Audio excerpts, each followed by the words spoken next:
es la verdad en un mundo de confusión.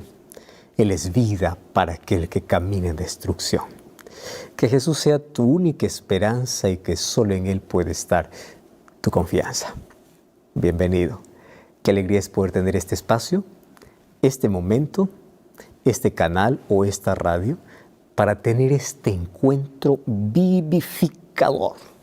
Este encuentro que trae vida, porque cada vez que dedicamos tiempo para poder estudiar la Biblia, para poder repasar las promesas que Dios tiene para nuestra vida, nos fortalece, nos da esperanza, una nueva visión, hace que podamos contemplar la vida de manera diferente, con corazón entregado, con fe y sobre todo sabiendo que Dios está al control de todo. Así que qué bueno es que podamos estar juntos, qué bueno es que decidiste quedarte para este programa. Pero qué bueno también es saber que Dios planea las cosas. ¿Sí? No es casualidad, no lo es. Hoy estás justamente conectado, ya sea una red social, ya sea la televisión, ya sea la radio, porque Dios tiene un encuentro contigo. Y Él soñó con este momento. Y si tú le das la importancia de vida, Dios tiene un mensaje poderoso para tu corazón. ¿Quieres descubrirlo? Entonces no salgas de allí. ¿Está bien? Vamos a disfrutar los próximos minutos de aquello que Dios quiere hablarnos. Porque Dios siempre quiere hablar. El problema es que el ser humano no tiene tiempo para escuchar. Más, si dedicas este tiempo para escuchar la voz de Dios, te aseguro que la vida será totalmente diferente. La vida está marcada por decisiones, mas está llena de oportunidades. Nuestras decisiones marcan nuestro futuro, nuestra familia, nuestra salud, nuestras relaciones, todo, decisiones. Y tomamos decisiones desde que amanece hasta que anochece todos los días, desde la más pequeña hasta la más grande, va a afectar algún área de nuestra vida. Sin embargo, oportunidades también se presentan en la vida. ¿Cuántas veces hemos perdido grandes oportunidades, aquellas que nunca más vuelven? Y la oportunidad que jamás debemos desperdiciar, desaprovechar o postergar, la oportunidad de entrega a Cristo, de tener una relación con Él, poder caminar con Él. Es oportunidades de vida. Lamentablemente hay muchas personas que juegan con su salvación. Y a veces cuando perdemos oportunidades, pues nos lamentamos y decimos, pues ya, perdí. Sin embargo, yo conozco un Dios de segundas oportunidades. Un Dios que no desiste. Un Dios que, aunque perdiste una oportunidad grande, aunque una puerta abierta finalmente tú la cerraste, un camino abierto tú no quisiste transitar, Dios busca otra manera para finalmente decirte, aquí tengo otra oportunidad para ti. Y toda nuestra vida está llena de oportunidades que Dios nos da para crecer, para desarrollarnos, para conocer su amor, pero sobre todas las oportunidades, la mejor de todas, es aquella que Dios siempre nos muestra para salvación. ¿Cuántas oportunidades ya desperdiciaste? ¿Crees que no mereces otra oportunidad? ¿Crees que todas las puertas están cerradas para ti? ¿Crees que ya todo acabó? Quiero invitarte a ver a un Dios que puede darte otra oportunidad. Este es el Dios de la segunda, tercera, cuarta, quinta oportunidad que te va a dar para salvarte. Lápiz y papel, toma tu Biblia, vamos a una brevísima pausa, no cambies el canal. Ya regresamos aquí en Libertad Sin Límites.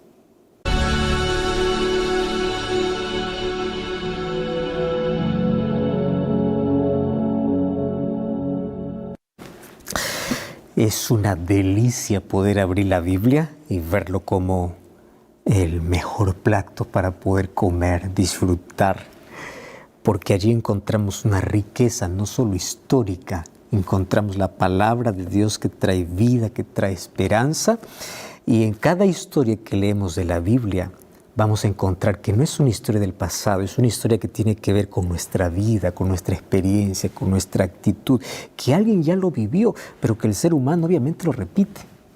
Y estamos en una serie especial hablando sobre Jonás. Hemos visto tantas lecciones importantes, desde el llamado de Dios, el conocimiento de Dios, la huida de Jonás, como Jonás en su rebeldía, él allí dice que le tiren al mar o que le echen al mar.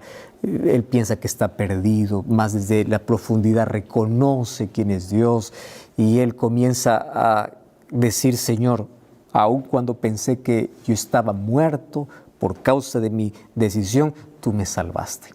Y ya en un programa anterior hablamos sobre aquella frase extraordinaria, la salvación es de Jehová, que está en el libro de Jonás capítulo 2, versículo 9. La salvación es de Jehová. Yo no hice nada bueno para merecer la salvación. Absolutamente nada. La salvación que viene de Dios va independientemente de quién sea, de qué es lo que haga. La salvación es de Jehová. El asunto está cómo nosotros reaccionamos, cuál es nuestra actitud. ¿Es siempre de rechazo, de rebeldía o en algún momento de arrepentimiento? Y aquí estamos hablando de un profeta, de alguien que conocía perfectamente las Escrituras, pero intentaba así huir de Dios.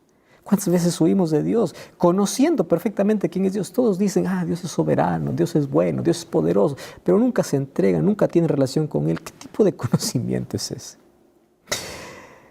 Vamos entonces ahora a continuar en esta historia y hoy vamos a ver de ese Dios extraordinario, de ese Dios que te ama a pesar de intentar huir de Él, que te busca y no desiste, pero de un Dios que quiere salvarte y te va a dar otra oportunidad para ello.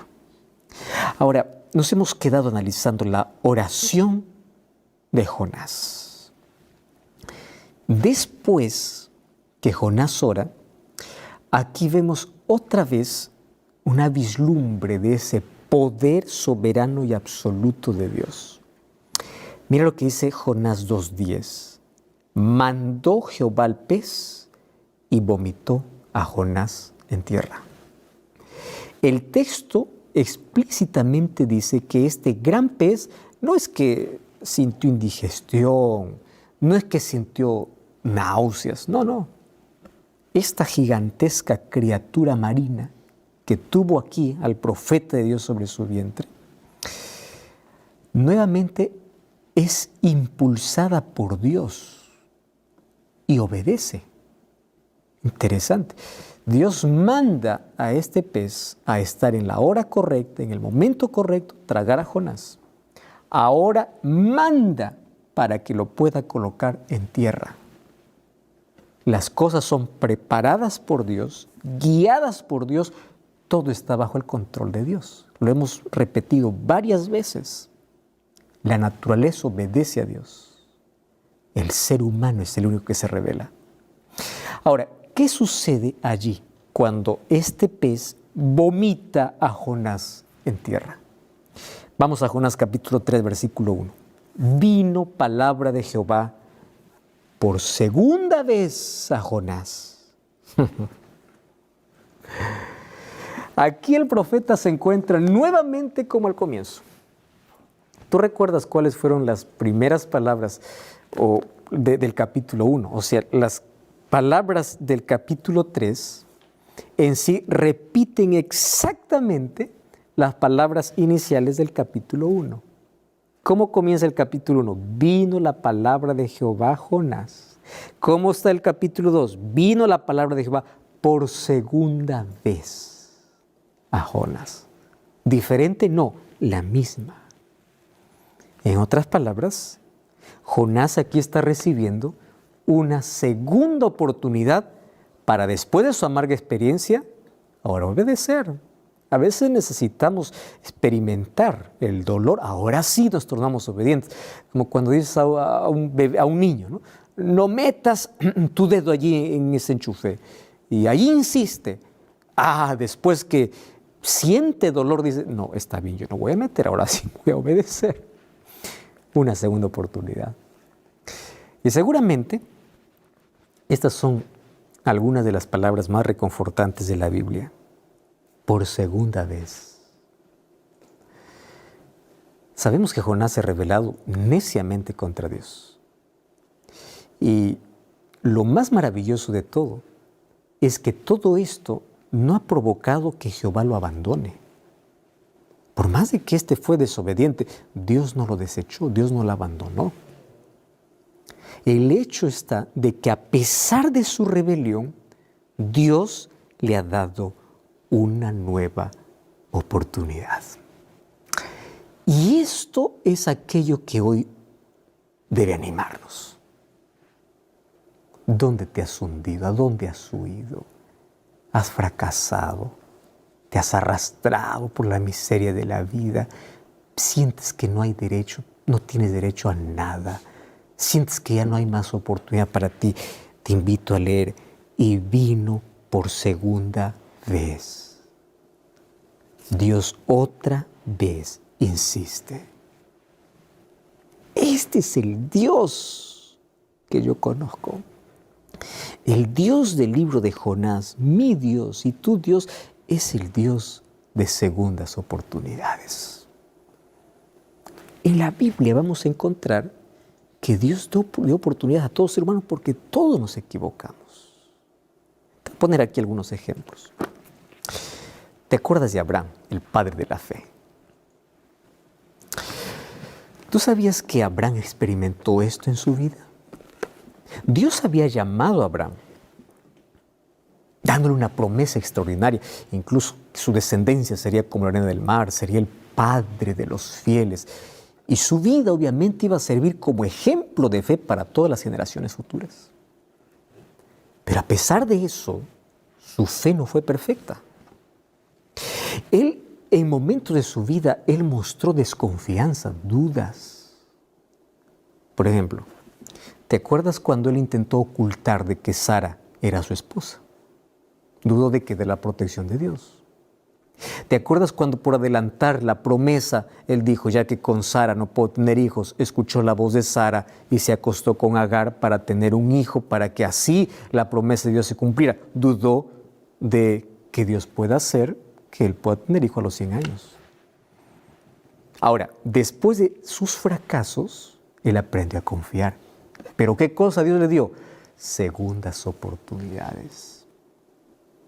Hasta que finalmente aprendió a depender y a creer y finalmente pasó la mayor prueba. Dame tu hijo al que amas, Señor, aquí estoy. Yo confío que tú vas a hacer algo, pero yo creo en ti. ¿Te acuerdas de David? El gran hombre conforme al corazón de Dios. Esta expresión conforme al corazón de Dios no es dicha antes de su caída, es dicha después de su caída. ¿Y cómo? Si él se convirtió en asesino, adulteró con Betsabé. Mas Dios otra vez le da una oportunidad. ¿Y a quién envía? Dios envía al profeta Natán. Y el profeta Natán va pues con cierto cuidado, le cuenta al rey una experiencia. Finalmente él mismo se condena. Y ahí es donde él experimenta la gracia de Dios. Porque él dice, quien hizo esto merece morir. Pero cuando se da cuenta que es él quien merece morir, su conciencia fue despertada. La culpa y su pecado apareció en su real tamaño. Entonces, ¿qué cosa hizo él? Se postró, lloró, se arrepintió, oró, con labios temblorosos, echando su corona en tierra. El que cosa dice en Salmo 51, yo pequé contra Jehová. No he hecho la culpa a las circunstancias, no he hecho la culpa a la mujer. Dice, yo pequé, yo soy el culpable. Reconoció. Y Salmo 51 es obviamente un salmo donde expresa un arrepentimiento sincero. Justamente cuando le llega el mensaje de reprensión de parte de Dios, la respuesta o la actitud de David fue de arrepentimiento sincero y profundo. Él no hizo ningún esfuerzo allí para justificar, para explicar. No, porque el pecado no necesita explicaciones, no necesita ser justificado, no necesita buscar culpables. Es simple. Yo soy malo, yo soy pecador, yo lo cometí. ¿Cómo nos cuesta? Ahora, lo que inspiró su oración no fue el deseo de, Señor, ya pequé, ahora líbrame de las consecuencias del castigo que lo amenazaba. No. Él vio la enormidad de su transgresión. Él vio la depravación de su alma. Y cuando Él lo vio, Él aborreció el pecado. Él no oró pidiendo perdón a Dios solamente, sino Él dice, Señor, yo no quiero ser igual. Dame un nuevo corazón. Dame un corazón puro. Y aunque David había caído, él se levantó porque Dios le dio una nueva oportunidad. Ahora nuevamente su corazón estaba en sintonía, en armonía con Dios, en armonía con sus semejantes. Ahora su corazón llegó a ser puro, tanto así que se coloca el título, un corazón como el de Dios. ¿Por qué? Porque a pesar de su caída, después de su arrepentimiento, él odiaba lo que Dios odiaba y amaba lo que Dios amaba. ¿Sabes que en el Nuevo Testamento encontramos otra historia de segundas oportunidades? ¿Tú recuerdas de Pedro? Un día su orgullo le llevó a decir, yo nunca te voy a abandonar, aun cuando Jesús había dicho, todos se van a escandalizar. ¿Y dónde acabó? Traicionando a Jesús. Ahora, qué interesante, después de su caída vino su conversión y él pudo experimentar la gracia de Dios. Allí cuando le negó y el gallo cantó, él recordó las palabras de Jesús, miró para Cristo. Allí estaba aquel rostro de amor, aún pálido, doliente, sangrando el rostro, sus labios temblorosos y esa mirada de compasión y perdón fue como una flecha que atravesó el corazón. Y eso despertó una vez más su conciencia. Porque fíjate una cosa, lo que hace el pecado es adormecer nuestra conciencia. Una conciencia despierta hace ver que podamos reconocer nuestra realidad. ¿Qué hizo Pedro cuando su conciencia se despertó? Salió de la sala, corrió con el corazón quebrado. Allí salió de la ciudad, allí en la soledad, en la oscuridad. ¿A dónde fue? Al Getsemaní. En el mismo lugar, allí donde Cristo había orado, allí fue Pedro a clamar perdón. Allí en el mismo lugar donde Cristo había derramado su alma agonizante ante el Padre. En ese mismo lugar, Pedro cayó sobre su rostro y hasta quiso morir. Y tú sabes que después de la resurrección, allí cuando Jesús aparece junto al mar de Galilea, Pedro recibe otra oportunidad de continuar siendo el discípulo, pero él tenía que reafirmar su amor y lealtad, porque lo había negado 3 veces. Y allí Jesús, delante de otros discípulos, reconfirma su llamado. Porque allí reveló la profundidad del arrepentimiento que Pedro tenía y demostró, ahora con humildad, ya no con arrogancia ni orgullo, de que él había cambiado. Ahora estaba listo para ser un discípulo. Había dejado la jactancia, el orgullo y las preguntas tan apremiantes que Jesús le dijo, había probado de que él estaba arrepentido. Ya no había vanidad ni orgullo en su respuesta. Y sabes que a causa de su humillación y arrepentimiento, pues ahora Pedro estaba más preparado que antes para ser un pastor de rebaño, del redil de Cristo. Oportunidades. El Señor te da oportunidades. Pudiste haber negado, pudiste haber fracasado como David, pudiste haber dudado como Abraham. Dios te da oportunidades. Estoy hablando para un ladrón, para un corrupto. Estoy hablando para un asesino. Estoy hablando para una prostituta. Estoy hablando para alguien que siente que no merece nada porque arruinó todo, acabó todo. Todo el mundo te dice que eres la oveja negra, tú no sirves, tú miras tu vida y tu pasado, tienes vergüenza, tienes miedo. Dices, Dios no me ama, Dios te ama. Y Dios quiere y te da otra oportunidad, la oportunidad de recomenzar, de ser restaurado, de continuar, de levantarse del polvo del fracaso, de la miseria de la derrota. Levántate. ¿Quieres para seguirte dándote ejemplos para que entiendas? Muchos han considerado, por ejemplo, a María, la hermana de Marta, como una gran pecadora. Y claro que Cristo conocía incluso las circunstancias que lo habían llevado a eso, porque Dios conoce el trasfondo de tu vida. Dios sabe por qué haces lo que haces.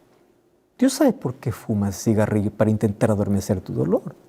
Dios sabe por qué te has entregado a esa vida de promiscuidad, sabiendo tu contexto. La gente solo te condena, mas Dios conoce el contexto. Por eso es que tiene misericordia. Incluso conoce el deseo más profundo de que tú no quieres ser igual. En el caso de esta María, Dios conocía perfectamente qué cosa le había llevado a eso. ¿Y qué sucedió? Jesús lo perdonó y repetidamente lo hizo. 7 veces ella había oído la reprensión que Cristo hiciera a los demonios que llenaban su corazón y su mente. Sabía cuán ofensivo es el pecado, pero con el poder de Dios ella venció. Por su gracia, ella fue transformada. Y quiero que sepas, la gente te mira como eres. Dios te mira como tú podrías llegar a ser por su gracia. Si tú te miras a ti, estás perdido, estás perdida. Si la gente te mira a ti, pues estás perdido. Pero si tú miras a Cristo, tú vas a ver que Él te da una nueva oportunidad. Y aquella mujer que había caído, cuya mente en un momento había sido habitación de demonios, finalmente se convirtió en el trono de Dios. Porque allí Dios entró, lo limpió. Y finalmente vamos a ver de que ella fue perdonada por Cristo, acompañó el ministerio de Cristo. Miren qué se convirtió esta mujer, que un momento fue poseída por un demonio, tuvo una vida de promiscuidad, una vida destruida. Mira lo que llegó a ser esta mujer. Fue esta María la que se sentaba a los pies de Cristo. Fue esta María la que derramó sobre su cabeza un perfume y bañó sus pies con lágrimas, los pies de Cristo. Fue esta María que estaba junto a la cruz. Fue esta María que fue hasta el sepulcro. Fue esta María que fue la primera en ir a la tumba después de la resurrección. Fue esta María la que proclamó que Jesús había resucitado, una de las primeras. Dios puede hacer de ti algo extraordinario, no importa dónde te has quebrado, dónde has caído, Dios puede levantarte. Dios puede ser un instrumento poderoso. Basta que tú reconozcas tu situación y permitas que Cristo transforme tu ser. Él tiene poder. ¿Quieres otro ejemplo más extremo aún? Mira el apóstol Pablo. Lo vemos escribiendo 13 epístolas, 13 cartas en el Nuevo Testamento. Grande escritor, gran teólogo. ¿Tú sabes cómo fue su vida? Hoy tanto se escribe sobre Pablo. Se admira a Pablo. Queremos ser como Pablo. Pero Dios lo buscó cuando éste era un asesino. Era un hombre temido. Y él mismo cuenta su historia. Él un día incluso va al rey y cuenta su historia. Dice, un día yo iba a Damasco, dice, con poderes, comisionado por los principales sacerdotes. Y es interesante cuando narra su historia, más o menos era el mediodía. Yo iba por el camino y de pronto vi una luz del cielo que sobrepasaba el resplandor del sol. Me rodeó a mí y a todos los que estaban allí conmigo. Entonces, ¿qué cosa sucedió? Yo caí en tierra y ahí una voz escuché que me decía, Saulo, Saulo, ¿por qué me persigues? Una frase interesante, ¿no? Dura cosa te es dar coces contra el aguijón. En otras palabras, ¿qué haces golpeando tu cabeza contra la piedra? Intentando quebrar una piedra con tu cabeza. Tú te estás lastimando. ¿Qué haces persiguiéndome a mí? Dice Jesús. ¿Qué haces teniendo tu propio propósito cuando yo tengo un propósito más noble para ti?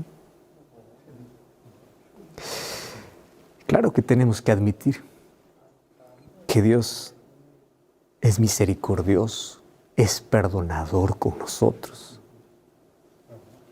Y esto es lo que pasa aquí en el libro de Jonás.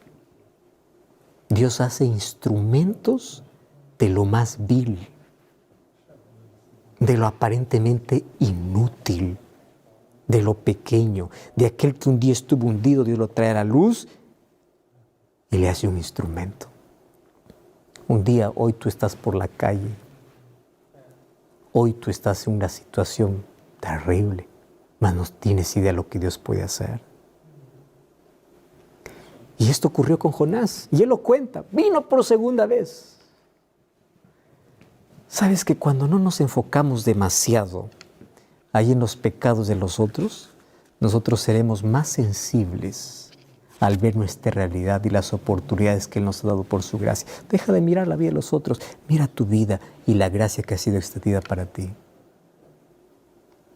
Tú puedes decir, yo soy pecador.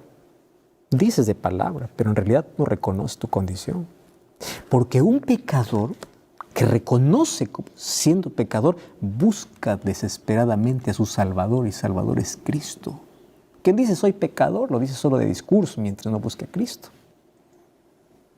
Y busca arrepentido.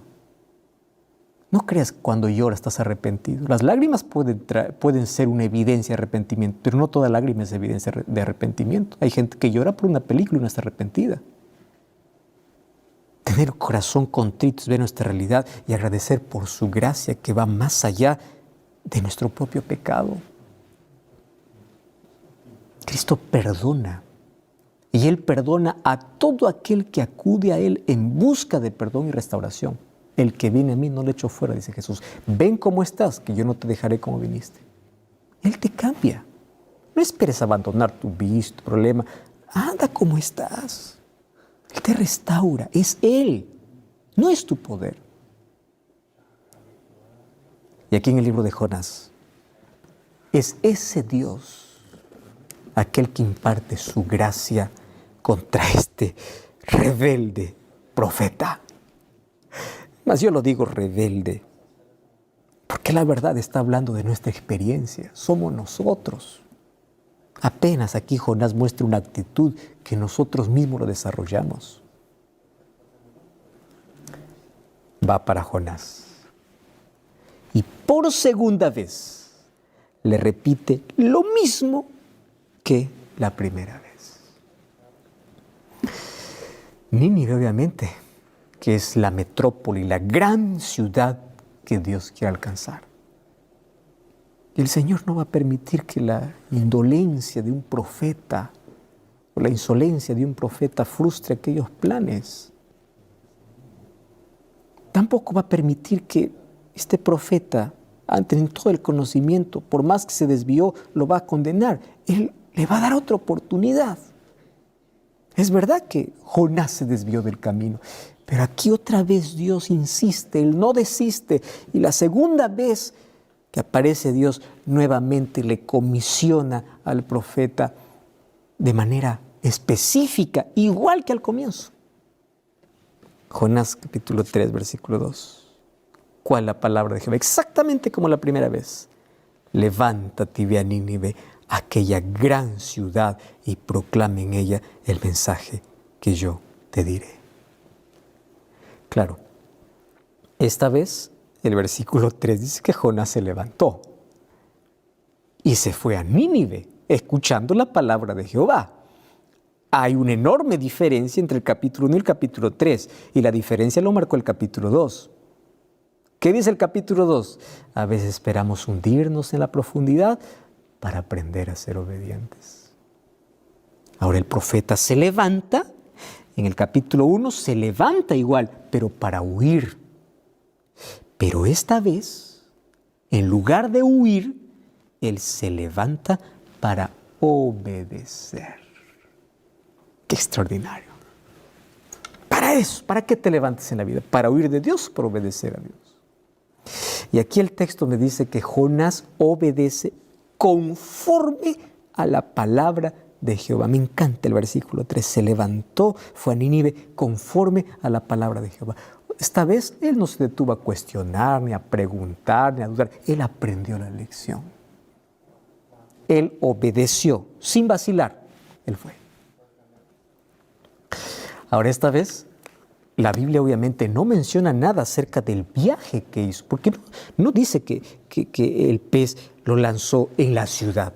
No sabemos en qué lugar fue, simplemente que lo dejó en tierra.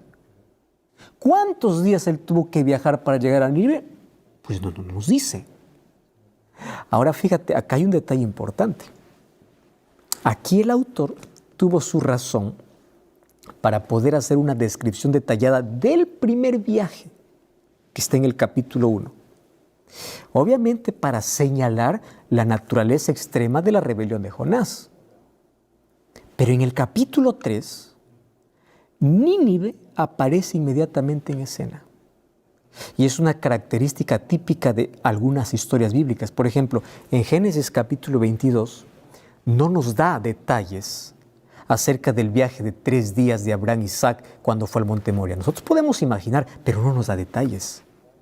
Porque el texto, ¿qué cosa menciona? Su llegada al monte Moria. Después dice al 3er día, pero no nos dice qué ocurrieron en esos 3 días. Entonces aquí los escritores bíblicos, ellos van a omitir algunos detalles que normalmente para nosotros, para un escritor actual, diría, pero esto es importante, pero para ellos no es importante. ¿Por qué razón?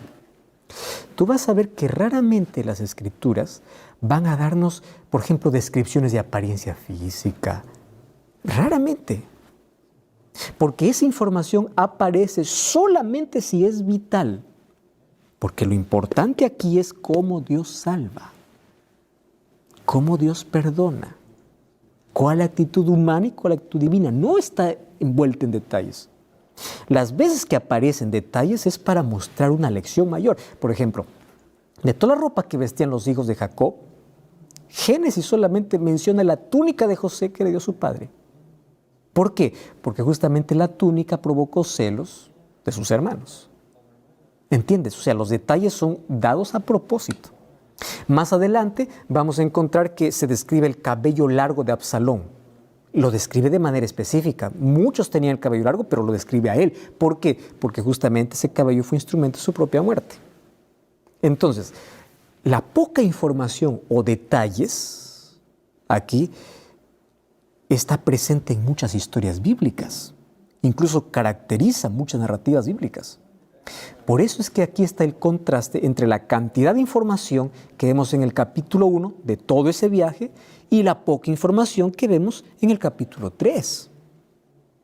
Aquí no me dice cómo hizo el viaje, porque en este caso específico, aquí el autor va a omitir detalles de este viaje, porque ahora se va para obedecer. Y ahora, en lugar de colocar detalles sobre el viaje, él va a colocar detalles en la ciudad de Nínive. Es interesante. Entonces, en lugar de poder decir cómo fue ese viaje, allí la atención se desvía para la metrópoli, para la grande ciudad. ¿Y qué cosa dice allí? Era una ciudad grande en extremo, de 3 días de camino. Interesante lo que dice el versículo 3. No me dice cómo fue el viaje, me dice ahora llegó a la ciudad grande en extremo. Y claro, aquí el relato describe a la ciudad grande, lo describe de manera superlativa. Y en el idioma original, aquí el verbo aparece justamente después del sujeto, dando un énfasis especial. La lectura original más o menos sería así: una ciudad grande para Dios. Dios mismo ha declarado que Nínive es grande. Claro que hoy los arqueólogos han encontrado que Nínive era grande en su tiempo. Solo que el énfasis en su grandeza aquí en el libro de Jonás también puede incluir la importancia en otros aspectos. Por ejemplo, Nínive era grande por su idolatría.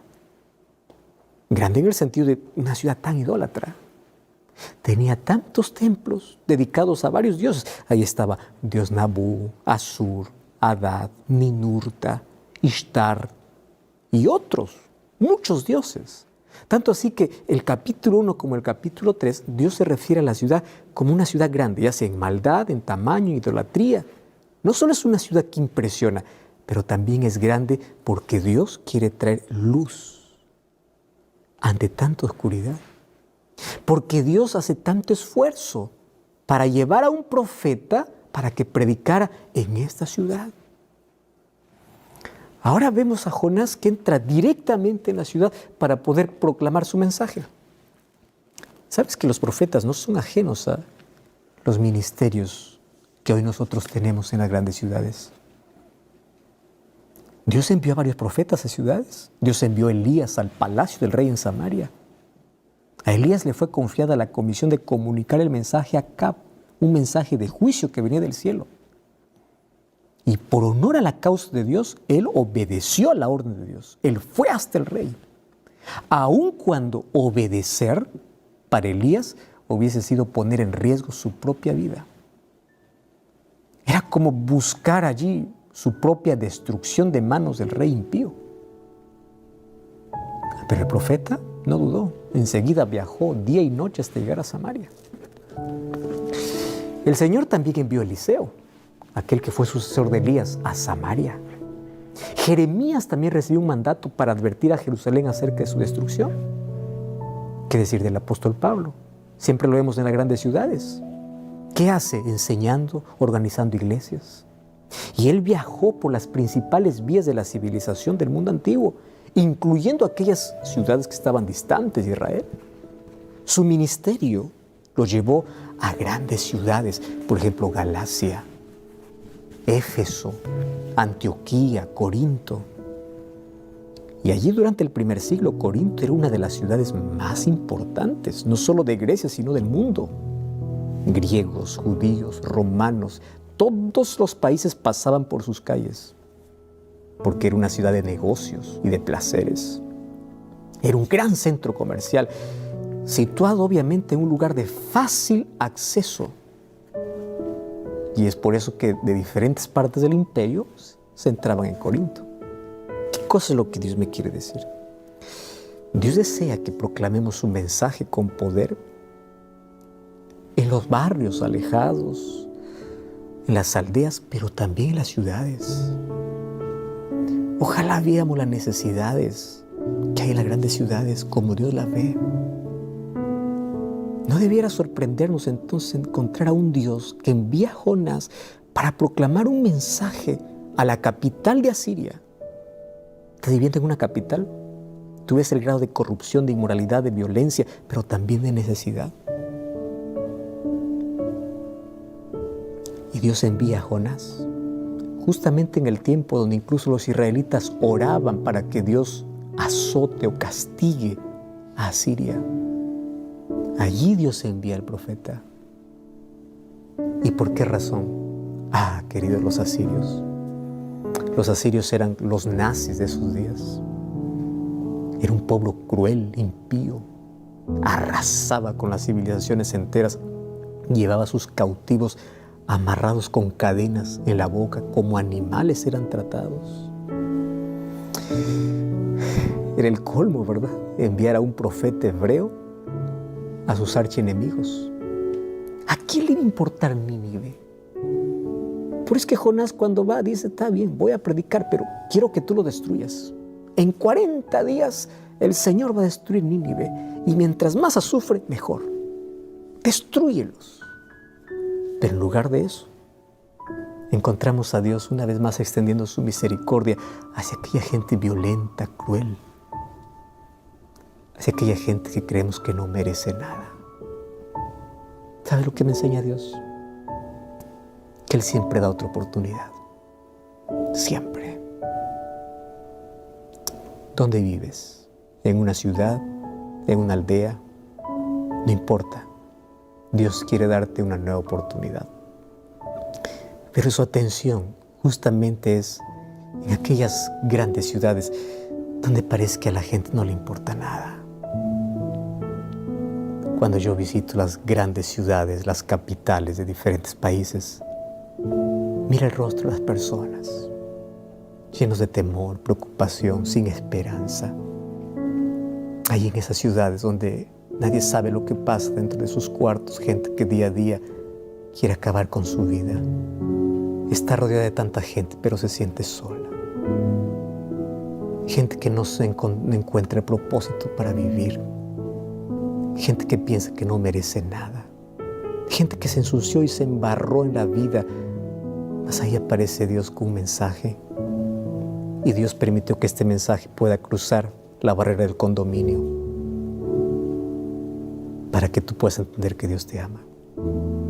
pueda viajar miles de kilómetros a donde tú estás para decirte, hijo, tú no eres un número más. Yo te amo y yo quiero salvarte. Y aquí estoy enviado a donde tú estás para decirte, Dios tiene una oportunidad para tu vida. Levántate, pide perdón, arrepiéntete de corazón, cambia de vida, no porque tú puedes, sino porque Dios puede hacerlo. Y ahí donde estás, dile, Señor, gracias, porque cuando yo creí que no merecía nada, tú me diste una nueva oportunidad. Mi esposa va a cantar una linda música. Mientras ella canta, yo estaré orando por ti, porque Él no desiste y Él te seguirá dando oportunidades para salvar.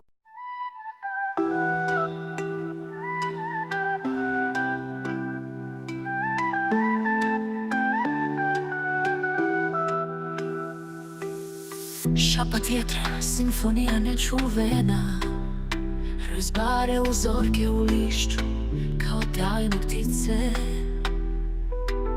Milijun sitnih života, tapiserija zelena, raspičući se na suncu, živopisna čudesna scena. Ispod krošnje gdje sjene lagano plešu, zemlja udiše i izdiše još jedan savršen dan. I dok sunce zalazi, bojeći nebo zlatom, naša srca nalaze utjehu ovdje pričama neispričanih. Šuštanje lišća nježan, umirujući zvuk, žuborenje potoka gdje se može naći mir.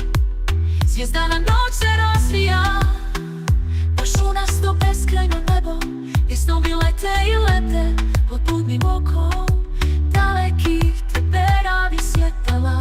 Svemira tako ogromno, odražavajući se u jezerima, odraz kojeg ne možemo shvatiti. Ispod krošnje gdje sjene lagano plešu, zemlja udiše i izdiše još jedan savršen dan. I dok sunce zalazi, bojeći nebo zlatom, naša srca nalaze utjehu ovdje pričama neispričanih. Ciklus godišnjih doba, bezvremeni, beskrajni ples, podsjetnik na naše mjesto u ovom eterijalnom transu.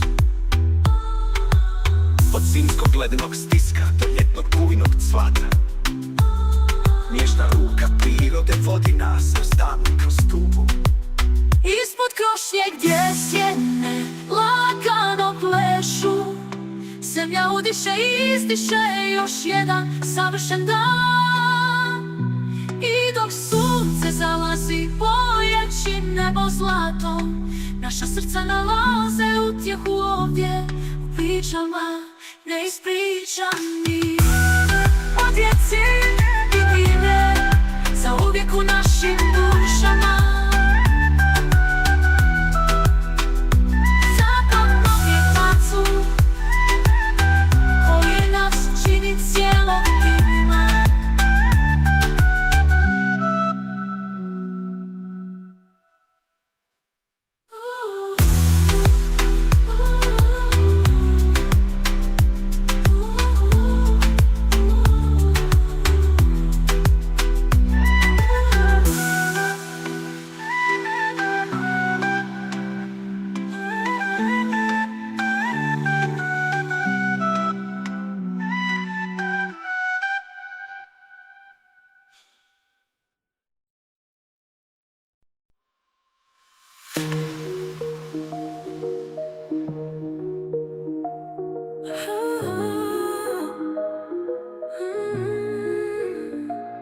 Još jedno prazno obećanje, još jedan prekršen zavjet. Rekao si da ćeš biti drugačiji, ali sada si isti. Ignorirala sam sva upozorenja, samo sam te pustila unutra. Ali sa svakim prolaznim trenutkom sumnja počinje rasti. Umorna sam od isprika, laži i krivnje. Umorna sam od tuge, beskraj me boli.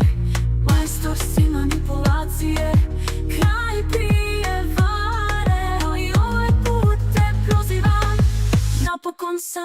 nogama. Spaljujem mostove, plamen se diže visoko. Puštam te, gledam kako odlaziš. Ovo je moja emancipacija, moj konačni stav. Ostavljam te iza sebe, uzimam natrag svoju ruku. Ti si vihor kaosa, oluja u prerušavanju. Ostavljaš iza sebe uništenje, vidim to u tvojim očima. Mislila sam da smo jaki, ljubav koja može trajati, ali tvoja obećanja su bila prazna, sva su pregažena. Imamo nas samo dispeka, laži i krivnje. Imamo nas samo tuge, beskrajne boli. Majstor si manipulacije, kraj prijevare. No i ovaj put te prozivam, napokon sam na nogama. Spaljujem mostove, plamen se diže visoko. Puštam te, gledam kako odlaziš. Ovo je moja emancipacija, moj konačni stav. Ostavljam te iza sebe, uzimam natrag svoju ruku. Neću biti žrtva tvoje zapačene igre. Oslobađam se, zovem tvoje ime. Jača sam nego što sam nikada mislila da mogu biti, i sada sam napokon slobodna. Neću biti žrtva tvoje zapačene igre. Oslobađam se, zovem tvoje ime. Jača sam nego što sam nikada mislila da mogu biti, i sada sam napokon slobodna. Spaljujem mostove, plamen se diže visoko. Puštam te, gledam kako odlaziš. Ovo je moja emancipacija, moj konačni stav. Ostavljam te iza sebe, uzimam natrag svoju ruku. Spaljujem mostove, spaljujem ih sve, idem naprijed. Ostavljam te bez riječi, s Bogom zauvijek. Nisi vrijedan mojih suza, napokon sam slobodan nakon svih ovih godina.